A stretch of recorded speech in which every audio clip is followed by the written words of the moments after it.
2023 के बाद इजरायली सेना ने गाजा पर जमीनी हमला कर दिया था और उस वक्त यमन का हूती सबसे पहले हमास को बचाने के लिए मैदान में उतरा था। हूती लगातार इजराइल के ऊपर लाल सागर से लेकर तेल अवीव तक हमला कर रहा है, जिससे इजरायली सेना का ध्यान गाजा से भटक जाए। और इसी कड़ी में हूती ने लाल सागर में कई इजरायली और अमेरिकी जहाजों को निशाना तक बनाया है, लेकिन धीरे धीरे हूती इजराइल के भीतर तक घुस आया और अब तेल अवीव तक हूती की मिसाइलें गिर रही हैं। वहीं दूसरी तरफ आईडीएफ के पास ऐसी कोई तरकीब नहीं है जिससे वो हूती के पैरों में लगाम कस पाए। और अब इसी कड़ी में हूती ने एक बार फिर से तेल अवीव के ऊपर सीधा हमला किया है। हूती ने तेल अवीव पर हाइपरसोनिक बैलिस्टिक मिसाइल फिलिस्तीन 2 दागी है और जैसे ही ये मिसाइल इजराइल की ओर बढ़ी, वैसे ही पूरे सेंट्रल इजराइल में हवाई हमलों के सायरन बजने लगे और लोगों में भगदड़ मच गई। इस हमले को लेकर हूती के प्रवक्ता ब्रिगेडियर जनरल याह्या सारी ने अपना बयान भी दिया है। उनका कहना है कि हूती के लड़ाकों ने कब्जे वाले जाफा शहर पर फिलिस्तीनी 2 बैलिस्टिक मिसाइल से हमला किया है।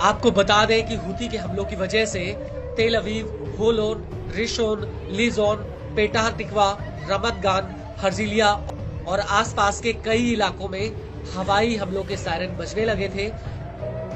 हालांकि इन हमलों को लेकर इजरायली सेना का कहना है कि उसने इस मिसाइल को इजराइल की सीमा में घुसने से पहले ही एरो एयर डिफेंस सिस्टम से मार गिराया था।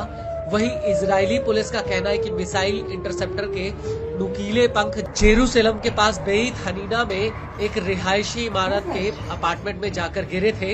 इसको लेकर टाइम्स ऑफ इजराइल का कहना है कि सायरन की आवाज सुनकर कुछ लोग बम शेल्टर में भाग रहे थे, तभी मिसाइल के शार्पनेल गिरने से 5 लोग घायल हो गए।